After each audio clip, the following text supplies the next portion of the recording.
Well, it finally happened. Randy Orton is your new WWE champion. Your full Hell in a Cell review with YouTube's The Botch Guy comes your way right now. Welcome to the WWE Podcast, the most passionate and authentic wrestling analysis on the web. We've got you covered with every Raw, SmackDown, and NXT show, giving you a no bullshit opinion. We know you love wrestling. We do too. So let's get this show underway. And that's the bottom line. What? 'Cause Stone Cold said so.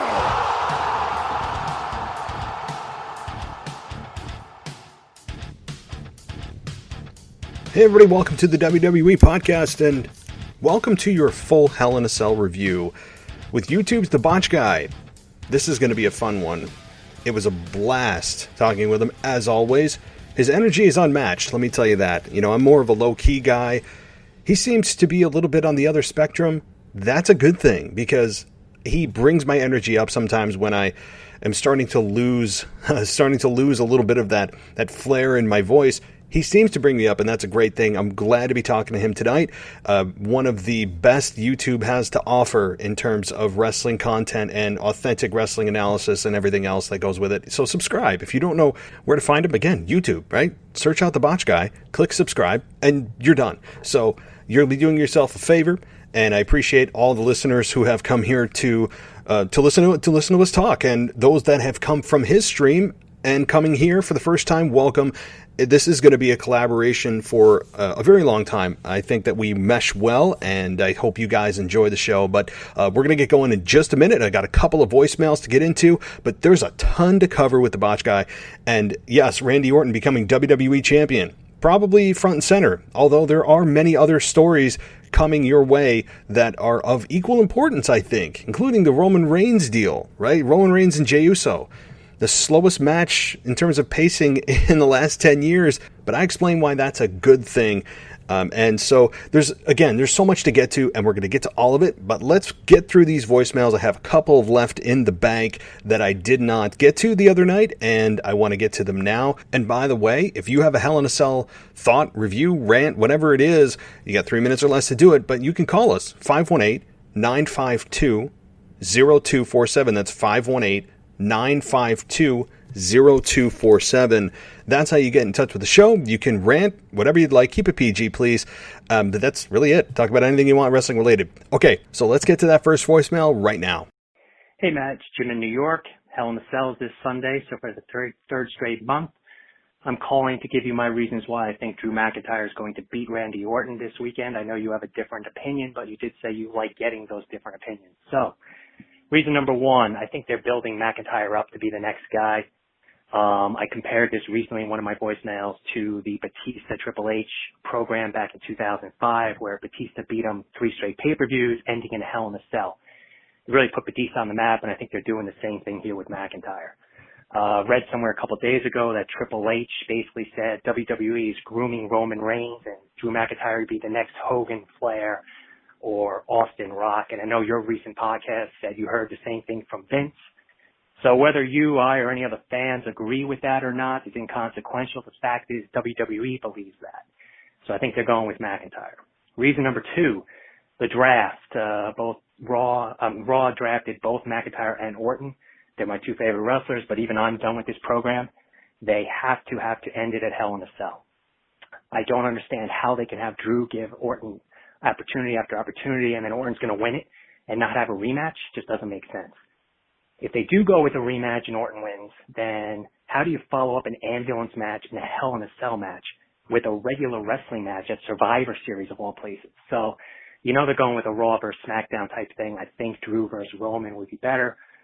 Reason number 3, again with the draft, looking ahead, I was hoping to get the following guys from SmackDown for Drew to defend the title against if he were to win.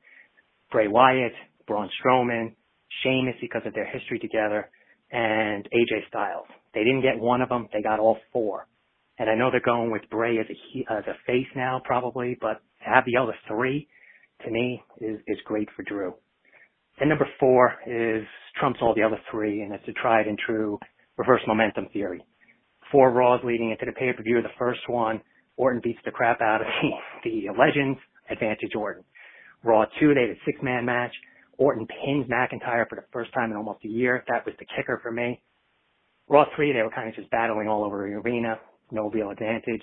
And Raw 4, God, could they have said any more how Drew has never been in a Hell in a Cell, and this will be Orton's 8th. And Orton gives a promo, this is where I beat Sheamus, this is where I beat Cena, whatever. They're really trying to get you to believe that Orton has a huge advantage. And usually whoever has the advantage in these Raws loses, in my opinion. So, interested to hear your take. Again, I appreciate the platform you give us to give our opinions, and listen again. Thanks. Bye. Hey, Jim. So kind of awkward, right? Kind of awkward that this voicemail pops up as I'm doing the review. Unfortunately, knowing the results, it's hard for me to respond when we all know what the outcome is, so it's a little unfair. I will say good reasoning. I mean, we all know that Drew was not successful, but you provided a very good case as to why he should be, and I actually thought he would.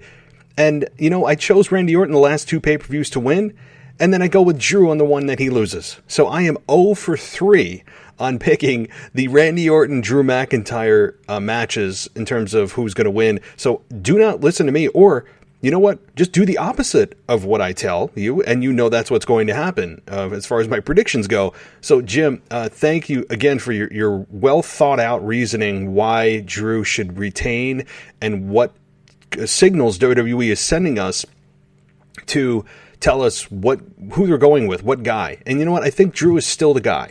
You know, I think Drew is still the guy they're going with. Just because he's in chase mode now doesn't mean that he's not still the guy. He had a very formidable run from April, beginning of April, until the end of October now. So we're almost 7 months where he had a really sustainable, memorable run.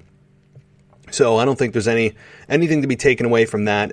But yeah, I mean, it is surprising. It certainly is surprising. And again, don't go with what I predict with Drew and Orton. I just can't do it. So Jim, thanks so much. And let's get to that next voicemail. Hey, Matt, it's Brad from Pennsylvania. Usually I give you a question or a comment. Today I'm going to give you a little rant. I was going to call you on Tuesday and rant, but figured I'd stew over it for the week and then give you one for your weekend review. So here it goes.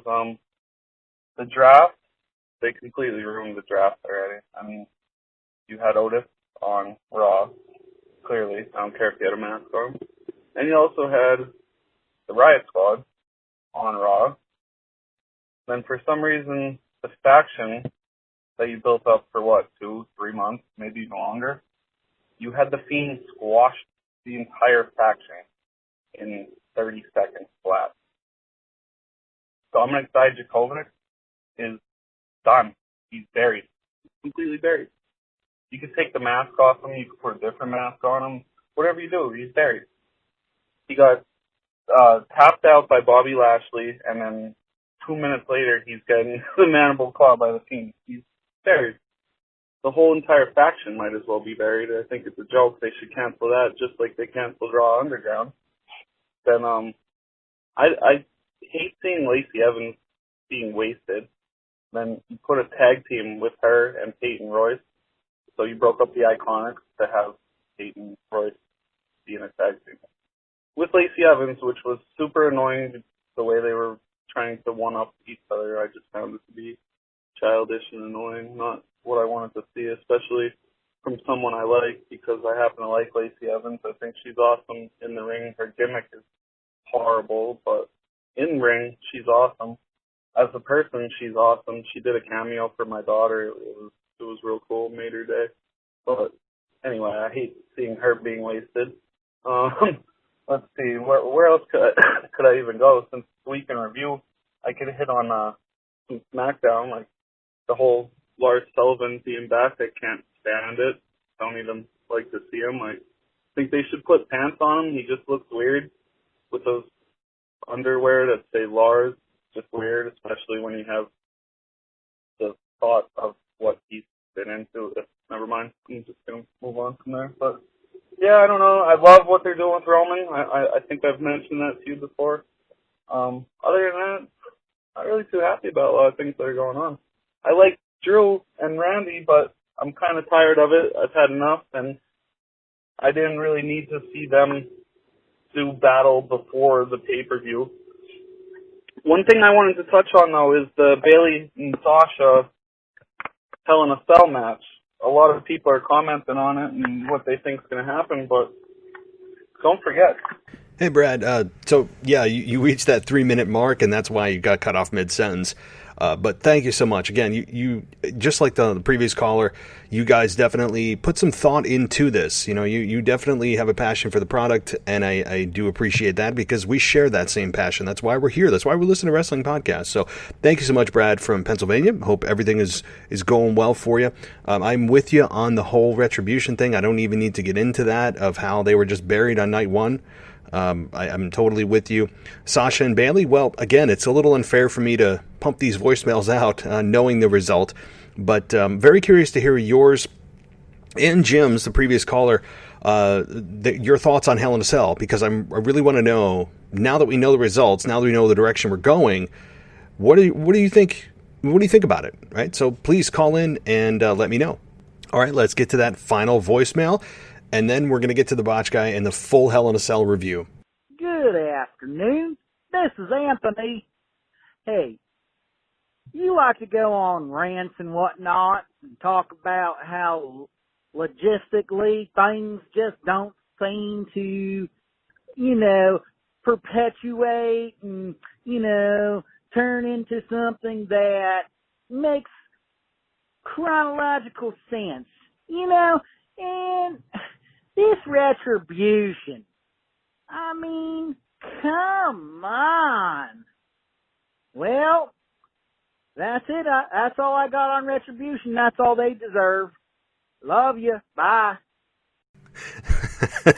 Actually had, oh my God, that actually had me laughing through your voicemail. I have never had anybody call and just talk about Retribution saying, come on, man. I don't know if you got that from Joe Biden or you just literally believe that they only are only deserving of that phrase. That's awesome. That is one of the best voicemails I've gotten. Just great. Thanks so much for your opinion. Well stated, well put, very eloquently laid out, and much appreciated. Alrighty, everybody, let's get to it. The Botch Guy and I covered Hell in a Cell pay-per-view that just went off the air about an hour ago, as I record this anyway, so it will be available for you.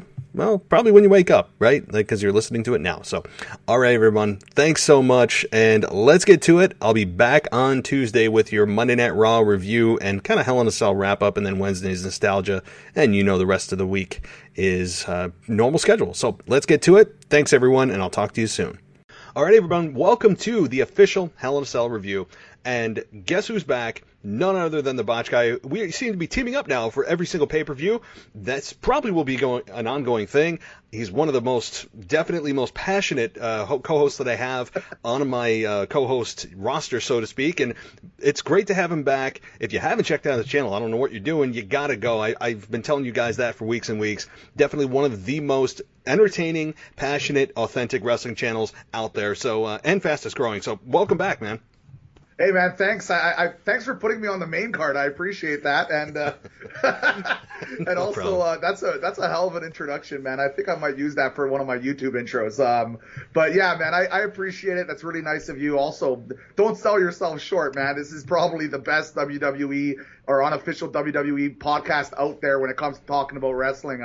I just love your passion. I love the fire you guys have. All the people that you guys will have working with you, and I do appreciate you having me on, and if the people that do want to check out my channel, I am the Botch Guy. You can find me on YouTube. Just type me in, then you'll find me. I do different reactions and parodies and stuff like that, and yeah, I'm happy to be here, buddy. Awesome. No, it's an honor to have you here, and I'm glad we're here because this is a pay-per-view that we were talking a little bit off the air here, that this is one of the better pay-per-views. You said that this, to you, was the best pay-per-view of the year. So explain why. I mean, you don't have to go into every match, but just kind of as an overview, why was this the best match of the year for you? Or best pay-per-view of the year? Honestly, overall, I'm pretty critical about the product in recent years. And overall this year, I've been pretty critical as a whole with a lot of their pay-per-views. I feel like there's always too many matches, too many filler matches. I feel like the matches don't live up to the hype, or they don't have proper finishes. Like, nothing drives me nuts than a Hell in a Cell match, not having a proper Hell in a Cell match actual finish, right? And with the matches today and with the lead-ups and the storylines and the build and just the overall passion and energy that the wrestlers seem to have and the performances overall and the storytelling, man, the storytelling tonight, like we'll get into it pretty heavily with the Roman Reigns stuff and Jey Uso and the Randy stuff, but man, I thought the storytelling is just incredible. And guys, I if you guys don't know, I'm overly critical about pay-per-views so far in the WWE, but not this one. In my personal opinion, this is my favorite pay-per-view of the year. That is strong, and especially considering that it's now October, and you're going even back to the Royal Rumble where Edge made his return, Correct. And people lost their freaking minds. Still one of the best pops I've heard in like 15 years. I mean, that was absolutely amazing. But so to compare it to a moment like that and every other pay-per-view that we've had, and yes, this year is a little bit different with the whole COVID era, I guess is what we're going to call it, with all the pay-per-views being done, most of them without fans. So, but still, this was, and I will say, I don't know if it's the best pay-per-view of the year. I'd put it in my top 3, particularly for the reason that you mentioned about less matches. When there's fewer matches, that means that each one means more, and you give them more time to tell the story. And I think that another kind of overarching theme for the pay-per-view was that, yeah, the storytelling was good, but how do they do it? Well, they slowed down. It's amazing when you slow down in a match that we're so used to seeing these 100-mile-an-hour matches and just move after move after move after move after counter, that when you slow the hell down, you can actually understand what's happening, and you can process it in your brain, and you can feel what they're feeling. It's amazing when you just slow down, and that's what we got. The fans got a beneficiary of tonight, on top of great performances and effort and everything else like that. So, but I do want to jump right in here to Jey Uso versus Roman Reigns, which opened the pay-per-view. When I was very surprised that they opened the pay-per-view with this match. I can't remember the last time a championship match of this caliber was opening a pay-per-view. Perhaps AJ Styles versus John Cena at SummerSlam a couple of years ago that opened the show. That's the only time I can remember. But I'll toss it to you. What did you think about this match? I'll be completely honest. I know this is going to sound kind of crazy, but probably my top 5 favorite match of the entire year. I loved it. I loved the storytelling. I loved how it started pretty slow with the spears and some of the suicide dives. I love how they started using the straps and how Jey Uso was kind of like ramping up some of his moves. I love the whole Roman Reigns trash talking in the middle of the ring. I just love when I said this on my live stream, and I'll tell you, my friend. Listen, I am a huge fan of people that find their initial, original, proper characters, something that you will always remember. The Rock, you know who The Rock is. Stone Cold, you know who Stone Cold is. The Undertaker, you know who The Undertaker is. CM Punk. These guys have natural characters that you can say, yes, that's who they are. The Tribal Chief, Roman Reigns, this is the Roman Reigns we have been waiting for. This is it. This is his character for life. I will never look at him as anybody different. I know people like to shield Roman Reigns. No, in my opinion, this is the one. I think his mannerisms, the way he talks, and his promos in the middle of the ring, I just loved it. And I'll talk a little more about it, but I want to get your initial thoughts on the first half of the match. What did you feel? Well, that is actually what I said to myself out loud. I actually said it to myself. I go, it's exactly almost what I said verbatim, that this is what we have been, and I've been waiting for, and that WWE is probably saying to themselves, oh man, we've been missing out on this for 6 years. Now we see what the fans wanted. Yeah. I mean, like, this is what I've wanted. I have been a big proponent, as many have, of turning him heel. And this is even better than I could have imagined of a character that he would have presented as the heel. And he doesn't feel like he's playing a robotic, corporately packaged babyface anymore. He feels like he's just going out there and being a D-bag and just being who he is. He doesn't feel like he's hiding anything. The whole Shield thing it was always like a mask. You felt phony. He always felt phony to me. And it's why I never connected with him. So the first half of this match, I agree. Like the trash talking, the spear, and then there was like minutes in between the next move. It was just incredible. And yeah, the off mic type of interactions, when things are caught on the camera's mic and not when they're holding a microphone, it makes it feel that much more important. Like, are we supposed to hear this? It makes it like very, you organic. listen closer than you would in a typical promo, and it was very well done. The pacing again was just magnificent in this match. But I mean, the first half was brilliant. I mean, what about the rest of it? Did you enjoy the outcome? With yeah, well, go ahead. Sorry, I didn't mean to interrupt. There's like a 1 second lag here, so just to let you guys know. But that's also my perfect excuse to use if I ever interrupt you. So yeah, there's a 1 second lag. I'm air quoting right now. Yeah. All right. Yeah, even though it's whatever. Anyway, so the second half was even better. Like I loved. By the way, that second spear. I don't know what it was about it, but like he had one arm down, and when he hit that second spear, it felt so much more satisfying. I don't know what it was, but I don't know, man. Like, it kept on ramping up, the trash talking, the straps were used and all that lovely stuff, and then Jimmy came out, after, Jay's just getting destroyed by Roman Reigns. Jimmy came out and he's like, "What are you doing, man? What are you doing?" I will say this, Matt. I think a lot of the trash talking we hear in the ring is because there's no crowd there. And I think we can literally just hear it. And I think the WWE is kind of pushing that. I think that's definitely a part of it. I don't say all of it, but I think it's a part of it. And I just love the ending. Like, I thought the ending made so much sense. Jay wouldn't give up. So you have Jimmy out there. Let him take the abuse, and Jay, gives up to save his bro. I thought it was just beautiful, and I love the fact that he came out, and they had the head of the tables out there, the official tribal chief now, Roman Reigns, and I loved it, man. I'm telling you, I just loved it. What did you think?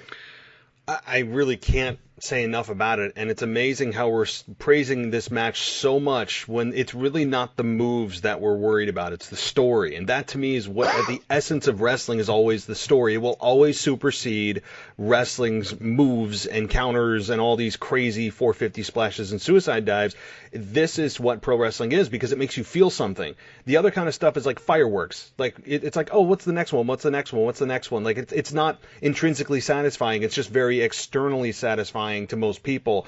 But this is when people don't understand wrestling, like, this is a perfect example to show them of why we like wrestling. And Roman Reigns just being able to, on a dime, start shedding tears and saying, this isn't who I am, and kind of feigning like he's going to go back to the light and see the light, and he's going to shake hands with Jimmy. Everything's going to be okay, and bam, he puts him in a I forget the name of his finish. I guess the guillotine, right? Yeah. So puts him in that, and then we have Jay say, "I quit," out of saving his brother. And what also I think is underrated is Paul Heyman's reaction as Roman Reigns is walking up the ramp, of just like pure shock, but kind of hesitation and being a little bit hesitant to even get near him. Paul Heyman's facials are also just, I mean, he's always great, but that I think is an underrated part of Paul Heyman. We all know he's a good promo, but it's also his facials that he gave Roman Reigns, and standing there and just shows you another level of Roman Reigns' character. Like, he's willing to do anything. If he would do this to his family, to just disrespect his family, to banish them, and to make it about himself, that he is the head of the table, that everyone needs to acknowledge and respect him.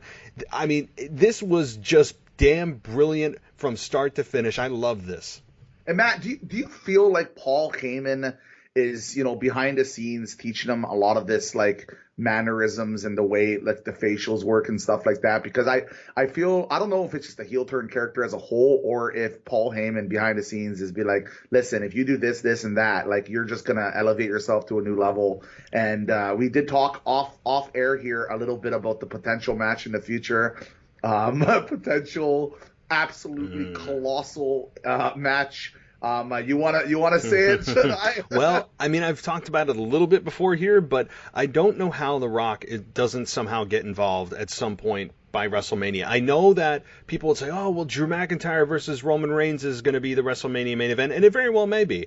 But I could see this absolutely becoming a Rock versus Roman Reigns story. I mean, the story now writes itself. You've got Roman Reigns as a heel, which is a perfect role for him. He's getting involved with his family and disrespecting his family, and it's all about being the head of the table. How does The Rock not come in and save the day for the family and try to knock some sense into Roman Reigns? It really writes itself, but it all comes down to The Rock's schedule, the timing, what are their plans for Drew McIntyre versus Roman Reigns? When do they want to do that? Like, does it involve a championship? There's so many things to work out, but I think it's possible. I give it 50-50. What do you think?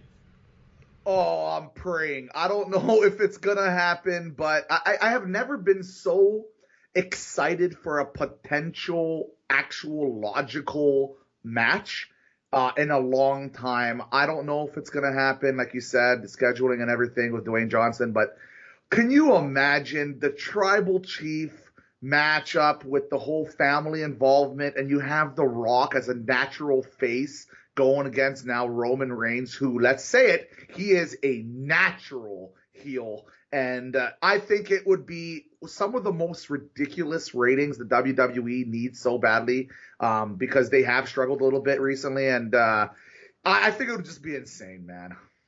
It would be. Definitely would bring eyeballs to the product more than in the past. And to answer your question, too, about Paul Heyman, did he have an influence behind the scenes? I think absolutely. Look, Roman Reigns had 4 months to sit at home, train, go through his creative. I would assume that they probably told Roman as soon as they decided to go with the heel turn that, hey, we're going to turn you heel.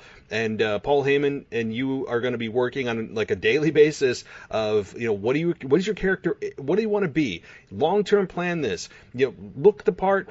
What do you want to do to change your outfit? Like, they went through this, and they had 4 months to prepare. There was nothing rushing Roman Reigns back. So the fact that there was really no urgency to get him back, and we all kind of wrote him off until SummerSlam, was really a benefit to be able to prepare for so long. And it wasn't just on a whim that Vince decided, showing up to the show and tearing up the script and rewriting everything. It was very meticulously planned out. And I can't say enough about this match. It is storytelling at its finest when you do have time and you pace yourself, and it's a heel in a proper role. It's great. Do you have any final thoughts on this match? No, I just love it as a wrestling fan. I love storytelling. It made me feel a little extra passionate for the wrestling product as a whole, and I'll take that any day of the week. And it's easily WWE's best story they have right now. I mean, it's not even close. Maybe so it's awesome. This is really, really good stuff. Okay, on to something that I'll be honest, I kind of feel really indifferent about it, and I don't even know if this was deserving of being on the pay-per-view, just because it didn't have a great story behind it. And this is what I'm talking about, is Elias versus Jeff Hardy, which is what was next. This is kind of like the take you down to bring you back up match. And I hate to say that, but what is the story here? That Elias feels that Jeff Hardy's the one that ran him down 5 months ago in the parking lot at the Performance Center when we all know it was Sheamus? Did he not watch the product over the last 5 months to know that it was really Sheamus who's the one that was driving? I know that Corey Graves said, well, we never really got a definitive answer on who did it. Yeah, well, it was Sheamus. I mean, so if he really, it's ridiculous. He had red hair, whatever. So, okay. So this match, I don't have much to talk about here. It was just kind of like your standard SmackDown match. It didn't feel like a pay-per-view. I didn't feel anything for this match. I honestly just felt neutral. I didn't hate it. I didn't love it. It's kind of there. How did you feel? Matt, I appreciate you going so in depth about the storyline with this Elias and Jeff Hardy. You want to know what I took out of this match? Elias, his new entrance theme is his song "Amen" from his new album. Good catch. That is the only thing I honestly got out of that match. It was a prototypical 100% filler match.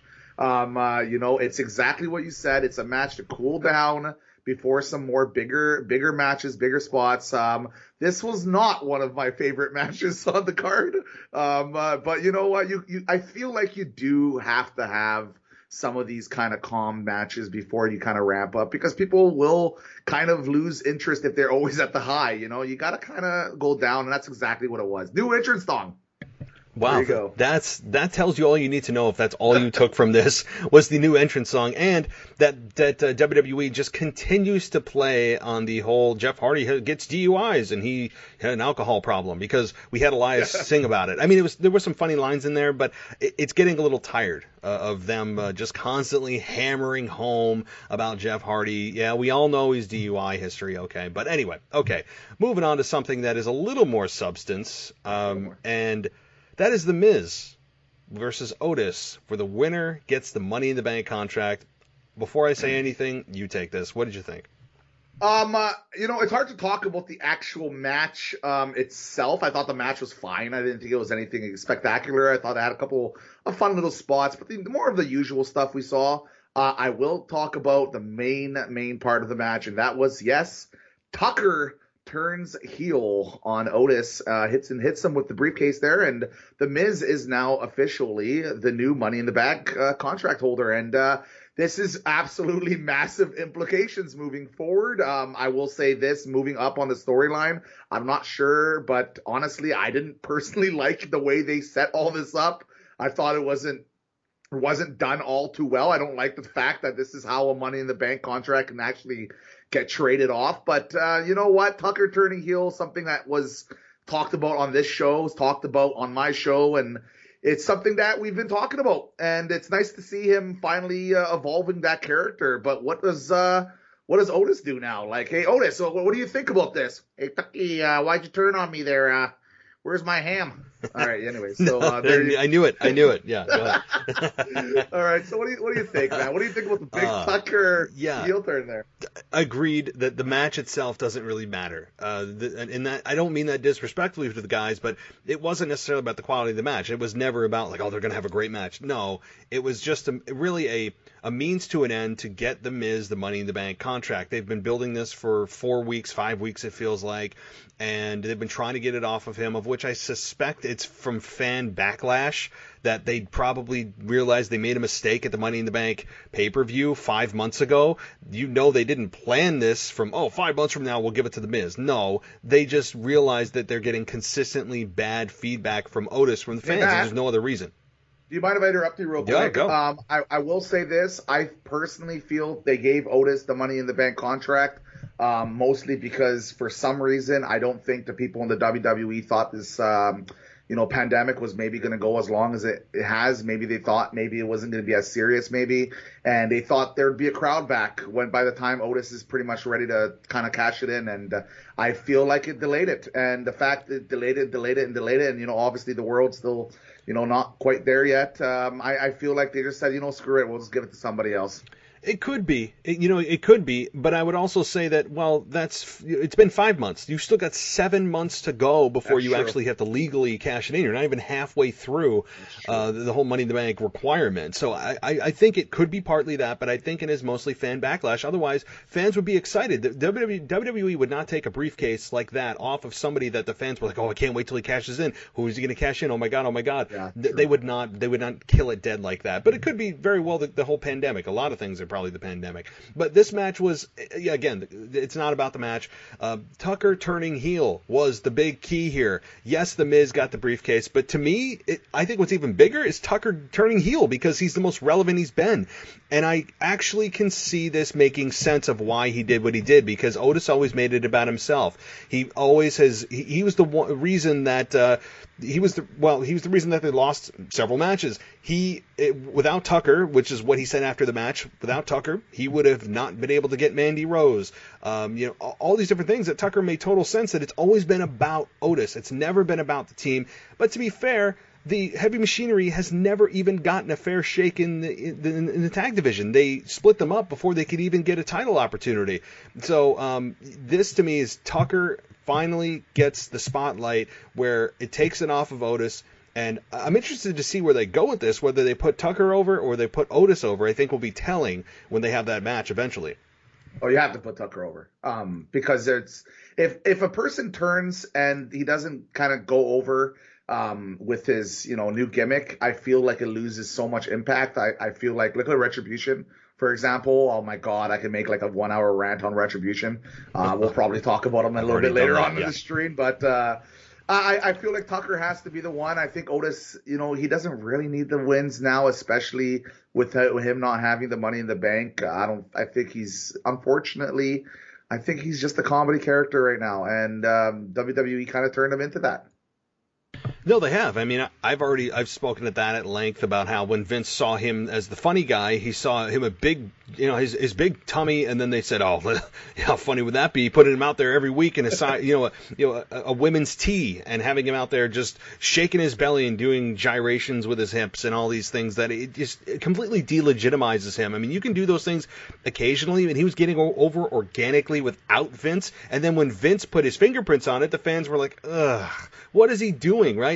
Everything he did during the Money in the Bank briefcase match, he was in a cafeteria getting food. He's always backstage eating a ham. Like, God knows what they're going to do for Thanksgiving in a month. I mean, I'm sure he'll be in a gravy bowl match or something like that. Like, you just know they're going to do something ridiculous. Sounds delicious. Yeah, I mean, but they really have taken what the fans loved about Otis, that he's kind of this lovable oaf that can still go in the ring. He's very charismatic, and then Vince goes, "Oh, we're pulling him out of that team. We're making him a single star."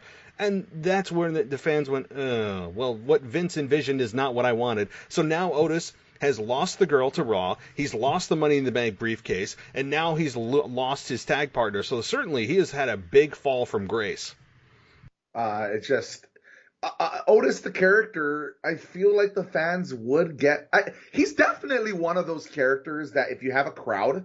I feel like it works more towards his advantage than if there is no actual crowd there. Like, how Randy Orton, you don't really need a crowd there because he's so good at talking and trash talking and his mannerism. Same with Roman, kind of. I feel like Otis is one of those characters that actually really got hurt by the lack of a crowd.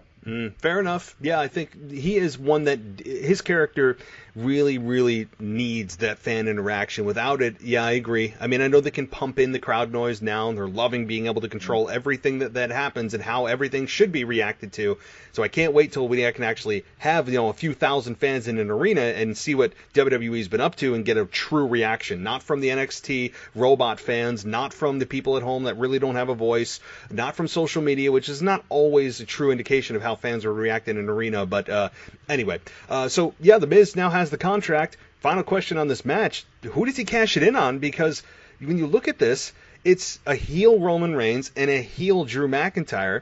So, who does he go after, right? He has to wait. Simple as that.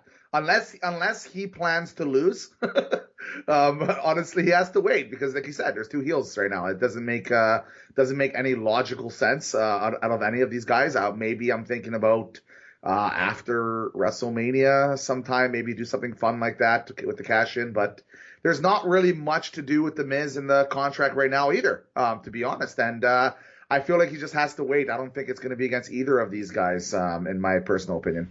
Yeah, I'm with you. I think he's got some time before he has to legally cash it in. So 7 months, right? Yeah, 7 months. So certainly enough time to have Roman possibly drop it and then Miz try to cash in on the babyface. So, all right.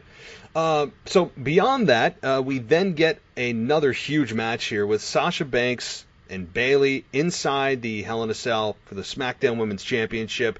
Wow. My quick thoughts on this: it was physical. I had a feeling it would be physical. Sasha just seems to not care about her own body, and that's a compliment. I mean, she puts herself. There were some spots there where I go, oh my god, I'm waiting for them to put up the X. When I mean, serious. There were some spots where Sasha's face hit that steel step so fast, and the referee came over and she gave him the signal, squeezing his hand that I'm fine. But I was waiting for the X. I mean, they did a great job of making you believe in most of their spots that it was truly hurting. And yeah, there were lots of kendo sticks, and WWE seems to have this fascination lately with kendo sticks. I mean, between Dominic and Rey Mysterio and Seth Rollins and Buddy Murphy, that whole storyline. And anytime I think all 3 matches inside the cell used a kendo stick, if I'm not mistaken. Maybe not Randy and Drew, but certainly they have a love for kendo sticks right now. But these women brought it. It was a long match. It felt very long, and maybe that's my only critique. Is it did drag a little bit at spots, but Sasha winning was surprising to me because of the fact that this is truly their first match. I know they had a match on SmackDown. I don't really count that. This is their first true match that we've been waiting for the blow-off for 6 months of them building this up, maybe longer, and Sasha wins. It's I'm not against it. I'm just surprised that they've done it, because typically the heel will win maybe the first time, maybe the babyface wins the second time, and then the babyface wins the third time to go get through the rematch. So that'll probably be the story going into the next pay-per-view at Survivor Series of Sasha's never successfully defended a women's championship, so can she successfully defend it against Bayley, who assumingly will get a rematch at Survivor Series. So what did you think about this match? Honestly, I rewinded that chair spot, the one that you thought that potentially couldn't get an X, and man, Sasha sold it so well. Oh my God, she sold it so well. It looked like she got like torpedoed into that corner, into that chair, but actually didn't hit her head. She actually put her hands up pretty quickly, so it was pretty nice there. It was just really well done. I thought the match was awesome. I agree 100% wholeheartedly that it started a little bit too slow. I do like the fact that they ramp up. I'm always a sucker for ramping matches up. This happens very often, a lot of big matches where you kind of start off slow and then it ramps, then it gets to a nice conclusion. I'm a big fan of it. I love when they do stuff like that, but I do agree there are some parts I was like, okay, they can kind of, move on to some of the bigger spots of the match. With the kendo stick stuff, I was laughing because I literally was thinking the same thing. I'm like, my God, like every match seems to have a kendo stick nowadays. Yeah. I will say this. I think maybe it's because of the impact of a kendo stick. I don't know about you, man, but when a person gets hit with a chair in the back, it doesn't feel like it hurts as much as, like, say, a kendo stick where he gets hit in the chest or in the back, because you just know it's going to leave a mark. There was an interview with one of the older WWE wrestlers. I forgot. Can't come up with the name right now. I do apologize, but he basically said, like, what hurts the most out of every single weapon, and he said 100% kendo sticks. So I definitely agree with that. I feel like it definitely adds some impact. And as the match got on, I thought they had some nice movements with the backstabber and bank statement type stuff that happened middle of the match, and then they kind of had the fire extinguisher spot, which was pretty funny because that right before that, Bayley kind of botched on the outside with the two kendo sticks, trying to create something with the tape. But she couldn't do it. What the hell was that? Like, what was the eventual end game of that? Like, what? I think she just wanted to throw her in there. I don't know. But you didn't need. I don't know. That was bizarre. Unfortunately, I want to like plug my channel and be like, go to my channel and check out that botch. But no, I actually can't do pay-per-view botches, unfortunately. But yeah, man, it was a fantastic little hilarious moment there. And then the ending with the chair, I agree. I feel really confused a little bit on Sasha Banks winning. I thought it was going to be Bayley wins the first one, has a big setup, boom, Sasha wins the next one. But no, Sasha right off the bat takes it. And you know what it was? It was satisfying. It was a very satisfying end of this kind of ramp up for this big match, and I enjoyed it. Yeah, and you know what? It was satisfying. I was willing to wait a little longer to get that satisfaction. Maybe I'm more patient than some wrestling fans. That's not better or worse. It's just I like the long story arcs. I'm willing to wait for that delayed satisfaction, the delayed gratification rather. So if I booked it, I probably would have had Bayley win. But look, Sasha winning is fine, and the way she won was brutal. It was exactly what it needed to be, putting her in the bank statement with the chair wrapped around her neck and then kicking the chair so that it continued to wrench her neck. It was great, and the post-match look of Bayley she was just completely just disheveled in that chair. Sasha didn't even look at the championship for like a good minute or two. She just enjoyed the view of Bayley being dismembered in that chair. It was a great visual. These two certainly are probably going to wake up tomorrow morning barely, being able to get out of bed. I'm sure they're sore as hell. And really just hats off to both women. I really don't have anything bad to say about this match other than the fact that, it was a little bit long in spots, but if that's my worst complaint, then they're doing pretty damn good. So, hey Matt, I'm happy you mentioned the kicking with the chair because I believe I might have happened on WWE, but I believe that's a throwback to an NXT match that Sasha Banks was kicking the chair. Was that against? Who was that against? Was that against Bayley? The throwback with the big kicking spot with the submission at the very end. And I loved it. I thought it added some serious impact. And when I meant satisfying, I meant more like the match itself was really good. I agree 100% that they should have probably not had Sasha win the title just yet. But, the match was good, and, sometimes, we're just going to disagree with what the WWE does. And I don't think it was the worst decision, but I don't think it was the best one either. I think it was fine. It's fine. It's fine. And I think what they were trying to do, too, was balance out the night as well. I know that it's a little bit short-sighted to balance out the night by having a big title change of this magnitude, but when you look at what happened at the rest of the night, this was kind of like we need to make sure we put smiles on people's faces at least once during the night. And so that could have been a little bit of it as well. So, okay, well, on to the next match here. And, boy, I have a feeling this one is not going to be a long analysis, but it may turn into a rant. So I'm going to step back and I'm going to ask you, what did you think about Slapjack, whoever the hell he is, versus Bobby Lashley for the United States Championship? Yeah, Retribution is here, and they had a match against Bobby Lashley and have yet to win a match, by the way. So go ahead. I'm not sure if you know, but backstage in the promo, I feel like Shelton Benjamin actually had a bit of a botch because he was talking about how you're gonna face the silly one with the mask, and then he looked at Cedric Alexander, and he dropped an F-bomb on him, and he's like secretly, I'm not sure if you noticed see that. And then he looked really embarrassed, right? Because it just thought he wasn't supposed to say something like that because they all have masks or whatever. But anyways, the match. It was fine. It was an okay match, but that's not the problem, right? The problem is, first of all, Hurt Business should never be going against Retribution members ever. I still don't understand this double heel thing, but the Retribution, can I just call them jobbers? Can I call them jobbers? And can I honestly call them jobbers? They're jobbers. Yes. They come out, they lose, they don't look tough, they don't look intimidating. They're sending all these messages even on Twitter. Mustafa Ali's going on there on Twitter saying, "Oh, this is our moment. We're gonna do this," and then they get jobbed out, and then Ali, they have this mini attack, and then Bobby Lashley's actually taking them all out. No joke. Bobby was starting to take them all out, 1v4, 5, whatever, and then the Hurt Business kind of start coming out, and Mustafa Ali looks like he saw John Cena. Seriously, looks like he saw a ghost. And all of a sudden, he just runs away. And I'm thinking, what? What is this? What is this group? They are so buried from what they're supposed to be already. It's unbelievable. I have zero interest in Retribution. The only thing I care about Retribution is their theme song. I feel like they have a good entrance music. And that's about it. I'm choked about what they're doing here. Guys, remember the bathroom spot, Matt? Come on. Oh my God, man. I'm so frustrated. Your turn.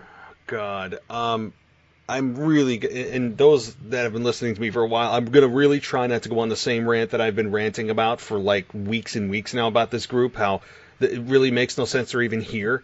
The biggest problem I have with Retribution, there's many things. The biggest thing I have, not only does WWE they showcase them, they destroy all their stuff, they attack their fans, even though they were NXT trainees, fine, but they attack their fans, they slice up their ring ropes, they attack the production team in their truck, they attack the announcers, they go backstage, they throw cylinder blocks through windows, they overturn the cars, they throw Molotov cocktails at Transformers, and what does WWE do? Well, they award them contracts. They say, hey guys, here's our money, right? They say, hey, nice job, here's our money. And it's ridiculous that they even have contracts. That was never explained to us. How do they get contracts when they're not even supposed to be here and they're causing thousands of dollars worth of damage in your building? And I've made this analogy. That would be like the equivalent of me going into Apple, destroying their phones, throwing their iPads around, overturning their tables, week after week after week, and then one week I walk in and they're like, hey, listen, will you just stop if I give you if we employ you?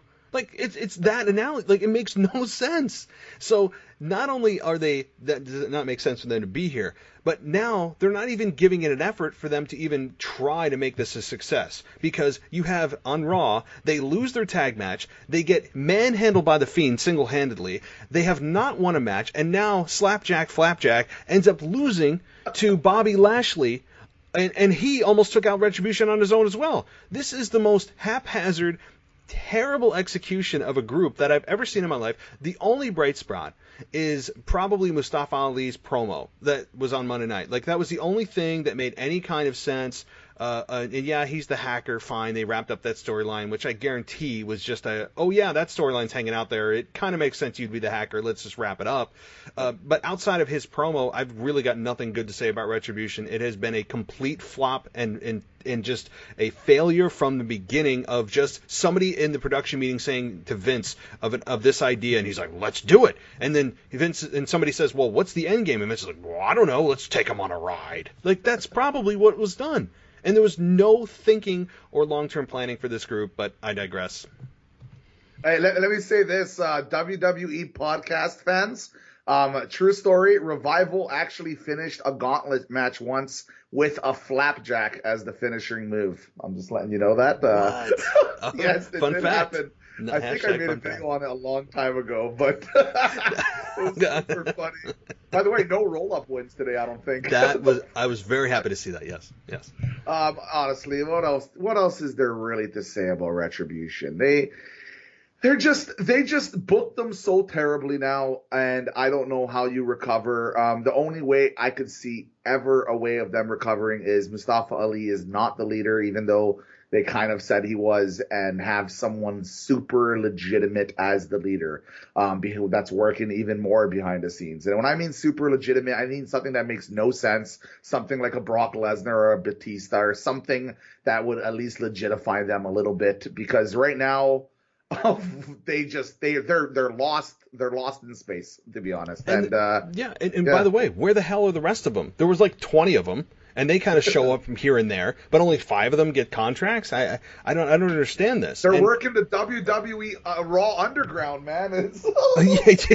Yeah, they're in the casket with Raw Underground, 6 feet under. I mean, that's where they are. And also, like, the names they gave these people of T-Bar, Flapjack, Honor Slapjack, and who's the other guy? I can't remember the name, but the names of these people. That's exactly the point. Yeah, like, you see that? Listen, that's what you're saying. But listen to even T-Bar and Slapjack, right? Like, don't they sound like bad '80s movie villains? Like, that's the name of a bad '80s movie villain, like an action adventure bad name for a villain. It's just awful. It's like Teenage Mutant Ninja Turtles bad villain. Like, I mean, I don't know, man. God, all right. I'm gonna move on from Retribution. You don't like Slapjack? I'll be honest. When I heard all the names, I heard T-Bar, almost pissed myself. When I heard Mace, I'm like, that doesn't have any ring whatsoever. Yes. It's like, what's your name, Mace? It's like, it doesn't make sense. I'll be honest. Slapjack, at least it sounds fun to say. At least it's fun. Like, you know how there's that crazy Steve or whatever they had on Impact or whatever for a little while there. Yes. At least it's fun to say Slapjack, and you know what? I'll give him that one. But T-Bar, come on. T-Bar and Mace. It's just I can't take them seriously anymore. I mean, I can't. I mean, this is bad, and you have a heel faction going against this heel faction on top of it. I don't know what they're doing. This hopefully just dies a very quick death. Like, just rip the Band-Aid off and just pretend they don't exist on Monday night. Like, just pretend that this never happened. That's what I would do. Just cut your losses. 1-4. The Fiend beat him 1v4. Like, it was so easy for him.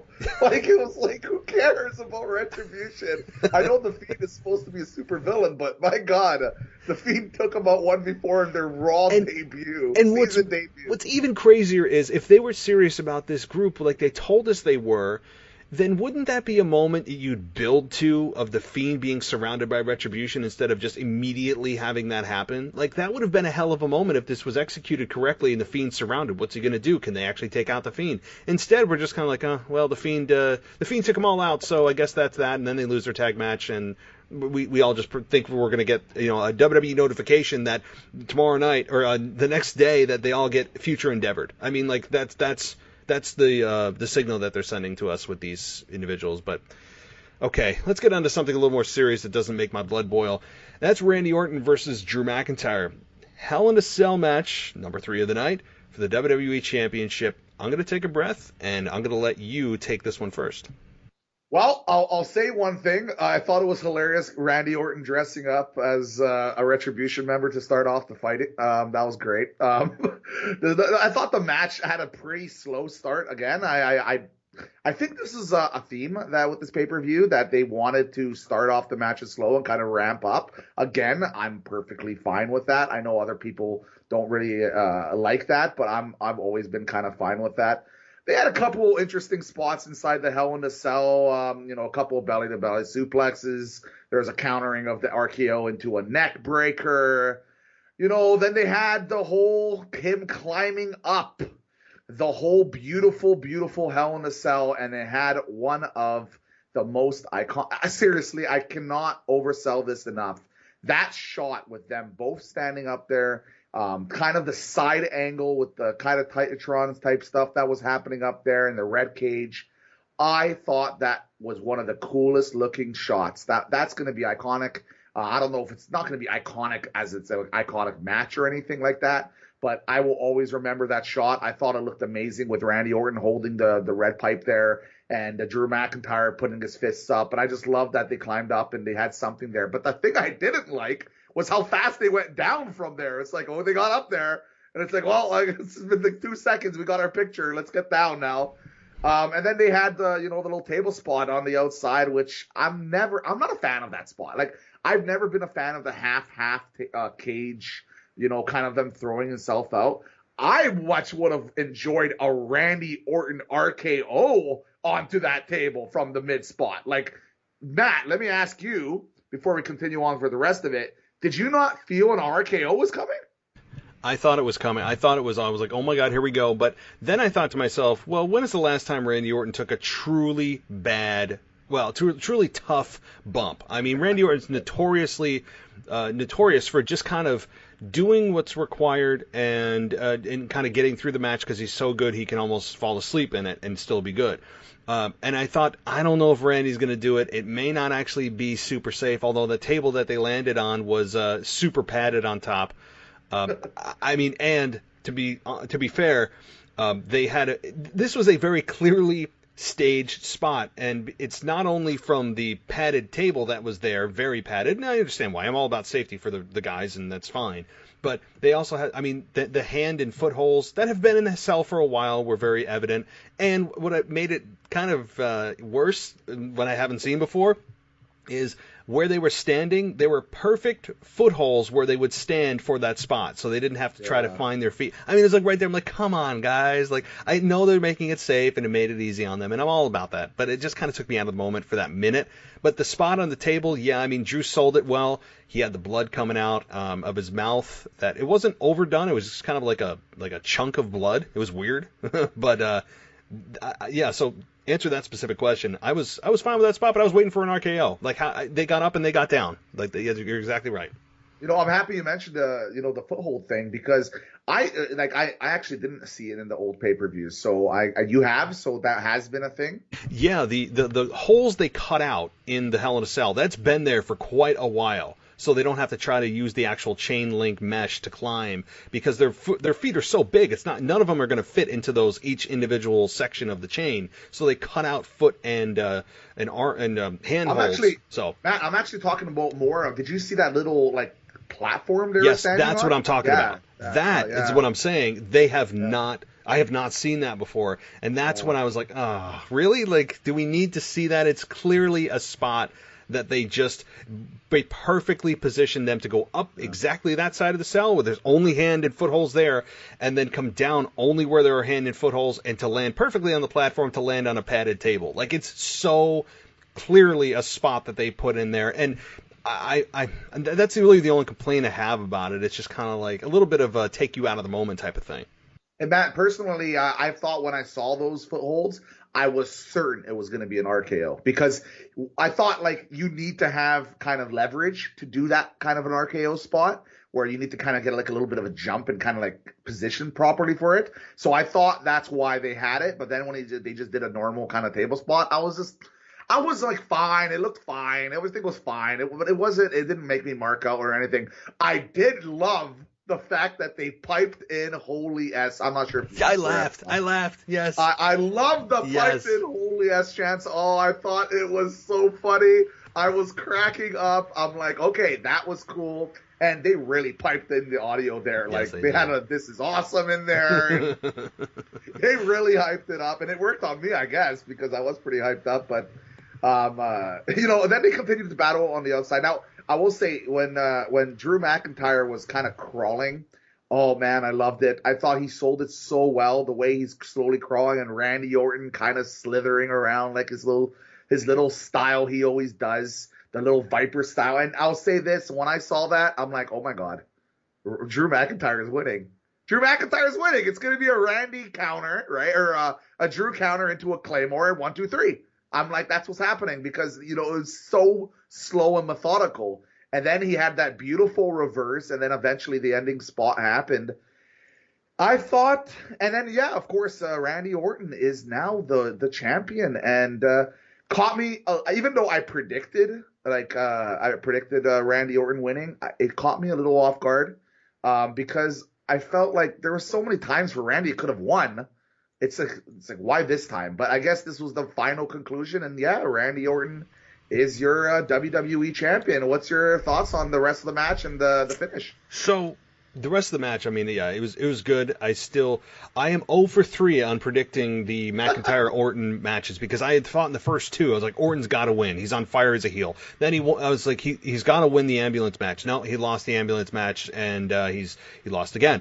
And then now I predicted McIntyre to win, and I had Orton win. So I am 0 for 3 on these two, and I cannot get it straight for whatever reason. I thought Orton should have been champion right from the beginning because I thought as a hot heel, you don't get a heel that's that hot and that comes along very often.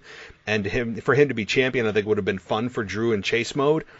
So I don't think there was a need for Drew to keep it the last couple months. But it's not the worst thing. I love Drew as champion, so there's that too. But yeah, the ending of this match with Orton getting the RKO, one RKO was great, and one RKO and a finish, and the 1, 2, 3 having Orton go over essentially clean was surprising that there was no hocus pocus, no handcuffs, no twist ties, whatever they want to do to make it like where Drew could say, well, he beat me, but there's no but here. He got beat by Randy Orton. So him as champion is going to be fun. I think it creates more interest than if Drew retained because it's like, well, what's Randy going to say? What's Drew going to do to try to get the championship back? I think this is the right move because, again, it creates way more buzz than just Drew retaining, which fans do like Drew as champion, but it doesn't create that like, oh, I got to tune in to see what happens next. But I should have known with the positioning of the Jey Uso-Roman Reigns match that there's something big they have planned at the end. Like, when they position that at the beginning, I'm like, really? This is at the very beginning of the pay-per-view? They've got something else up their sleeve, even bigger than this match that they're going to do. And that's, I was like, oh, I should have chose Orton, but I loved it. And I think that now, with Edge returning somewhat shortly in the next month or so, or two, that he has the championship on his mind. So I know we're looking a little bit ahead, but do you think that Edge challenges Orton for the championship? And if he does he win? Well, that's the logical kind of progression here. I think maybe you do something with Keith Lee first, potentially. I think maybe there's something that they could do. They could do something interesting there, but just to kind of give Edge a little bit more time. But, that's going to happen. It's going to happen, the whole Edge versus Orton thing, because I'll be honest, man, was that Backlash? I'm pretty sure it was Backlash. Man, that match, the greatest match of all time, whatever hype, it was still probably one of my favorite matches of the year. And personally, I think that would just be fantastic again. And I would be okay with it. I'm not really sure if we need Edge back just this second. I think you could give some other opportunities. I want to build up Orton again a little bit. I know he won, I think that maybe another Drew McIntyre kind of shenanigans. I'm not saying a match, but I mean like something to get them away from each other would be great. But I don't know. See, that's the thing, right? Like Randy Orton won now. Like, what do you do, right? It's the same thing with Roman Reigns, right? Now, Roman Reigns now won. Now, what do you do? Because you know Roman's not going to lose till WrestleMania, right? And with Randy Orton, you have such a natural rival with Edge, but he's hurt, right? So, like, what do you do? That's the key, because do you really go to a fourth Orton versus McIntyre match? I mean, I guess you could, but you're going to have fans immediately go, oh, again. Once you get to the third match, people tend to go, okay, I'm done. And it feels like, I mean, we're going through the 18th match with Rey Mysterio and Dominic and Seth Rollins, and it feels they did the last year too with who was it?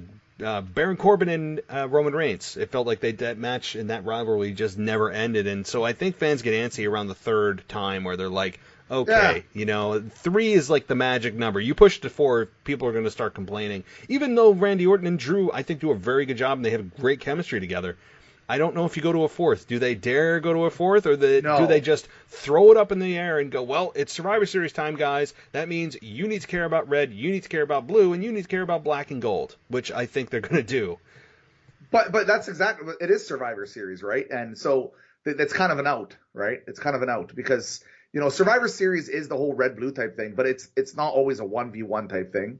I think they could just do a nice, beautiful kind of just match them up with a bunch of people, match the other ones with a bunch of people, and kind of do some fun stuff there. But like I said, I need some shenanigans now. Like, I need something different because you can't have the same match again, but I want to, you saw Drew's look, right? Like, he didn't look like a guy that the end of the show, he doesn't care anymore.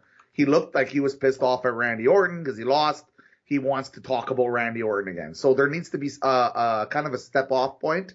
I don't know what it is. Maybe, just maybe, you have a beautiful NXT debut, something that people have been begging for God knows how long, in Adam Cole, the Undisputed Era type thing. Like, is it finally time to do something with NXT, bringing up some big storyline from there, or is it just, moving on to whatever? No, I think it's time because, like you said, you look around, like, what is next? Where does Randy Orton go beyond a rematch with Drew and beyond Survivor Series, which we're all not going to care about brand rivalries because they mean nothing? I don't know. I mean, yeah, NXT call-ups would seem to make sense right now, even though we say call-ups, but yet they're supposed to be a legitimate third brand, and I think they are. I think while we say call-ups, again, I don't know if it's truly call-ups anymore because a lot of stars like Kevin Owens, I know, could benefit by going back to NXT. Correct. So, I don't know. I mean, to me, yes, it could be time because it may be time to really bring up somebody that is, like you said, Undisputed Era. Adam Cole definitely would be a good fit. Something would change. It would change things up, make it feel fresh, other than just kind of the same Drew and Randy story that's been going on for a few months now. So, yeah, I'm all for it. Yeah, and that's it. Like that's the whole thing about this pay-per-view as a whole. I think it was satisfying. Like, now, after going over and thinking about it and talking about it with you, I was super hyped. Maybe best, maybe I'll knock it down just an inch. I would maybe make it a 9, not a 9.5. I after thinking about it, there was a couple of things that you brilliantly brought up that made me did double check and maybe double think about it a little bit. But at the end of the day, I thought it was just an incredible pay-per-view. I think the fact that there were so little matches and there was so kind of like impact with a lot of the matches, I feel like it definitely does elevate the company and the actual product as a whole. And I love that they did that. And I do want to give you a big shout out, Matt, for once again having me on here. It's always a pleasure doing this with you. It's kind of cool. We're doing this now. It looks like every pay-per-view, which I'm all down for as long as you want me. And I just, once again, Matt, man, you're a gentleman and a scholar, my friend, and I appreciate it. You just Michael Scott me there from The Office, right? I did. Yes, awesome. I love that show. But yeah, no, I appreciate it. As I said, this is I think an ongoing relationship for every pay-per-view. I'm down for it as well. Survivor Series is next up in 4 weeks, so you are absolutely welcome. But before you go, of course, any plugs, shout-outs, anything you'd like, this is the time. Hey, well, I appreciate it. It's not every day that I get my own little plug spot, but you know what? I've honestly nothing too crazy. I just go check out my channel, the Botch Guy on YouTube. Like I said, I do reactions and parodies and botch videos and breakdowns and stuff like that. But most of my channel, it's extremely heavily community oriented. Like, I make daily community posts. I talk to people. I know them at an individual level, not like I don't know where they live or anything like that, but I get to know people specifically. And I do live streams like pretty much every other day. And it's something that Matt, I believe you joined once or twice before and you seem to enjoy. And I just want to, again, thank you for this, because I'm going to try to drag as many people over here to see your amazing podcast, because it really is. You drag them over, even if they're on kicking and screaming. To know, damn it, you're going to watch it. And you can also count on me. If you think a pay-per-view is really, really good, guess what? I'm going to bring it down a peg or two. I'm going to tell you why you shouldn't love it the way you do. But anyway, thanks so much for coming on, and we'll be doing this again in just a few short weeks. Sounds good, brother. Thank you so much. All righty, man. Take care.